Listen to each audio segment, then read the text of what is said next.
Vamos falar um pouco de racismo estrutural?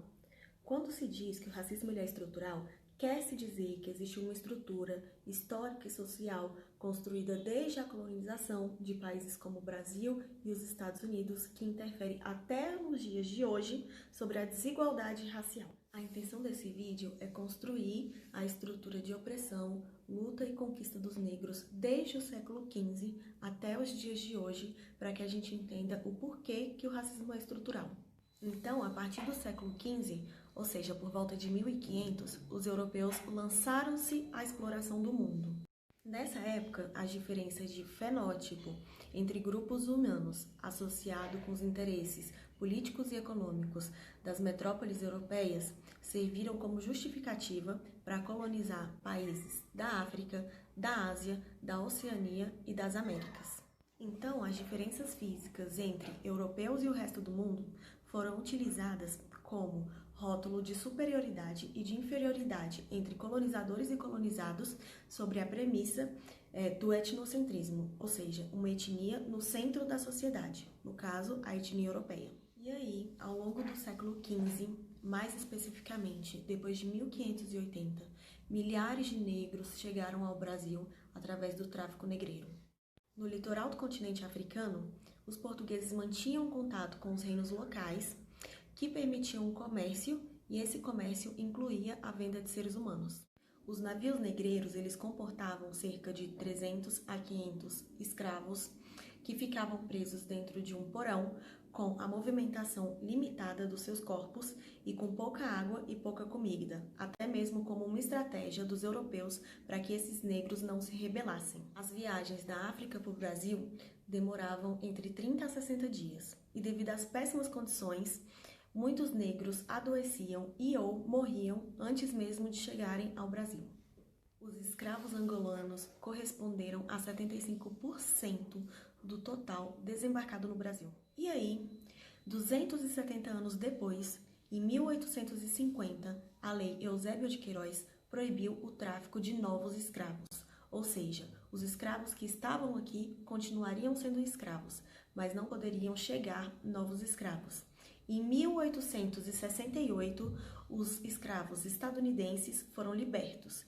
E em 1871, a Lei do Ventre Livre determinou que filhos nascidos de escravas negras já nasceriam livres. Em 1885, a Lei do Sexagenário concedeu a liberdade para escravos com mais de 60 anos. Surgiram nessa época elementos importantes da cultura afro-brasileira, como a capoeira, a feijoada, o samba e a apropriação das tranças nagôs, que poderiam simbolizar diversas coisas, como estado civil, classe social, mas no Brasil serviu principalmente para ajudar os negros a encontrarem o caminho do quilombo.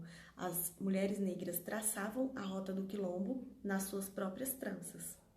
Personalidades como Zumbi Dandara dos Palmares, Aleijadinho e Luiz Gama também surgiram nesse período, e uma obra literária que representa muito bem o período é Um Defeito de Cor, de Ana Maria Gonçalves.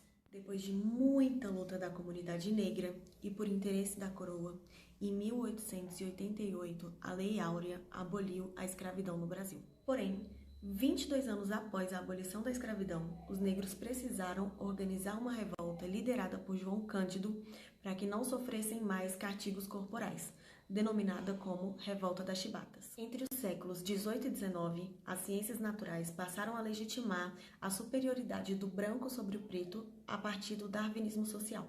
Tudo isso controlado pelos interesses de exploração econômica e dominação política das elites europeias. Isso acabou propiciando o preconceito, que são atitudes fundamentadas em estereótipos negativos que desfavorecem uma pessoa ou um grupo, a discriminação, que é a negação de igualdade de tratamento, e a segregação, que é a divisão social ou espacial entre um grupo. Entre o final do século XIX e o início do século XX, a ideia de superioridade racial, segundo características físicas, foi também associada a traços intelectuais e morais.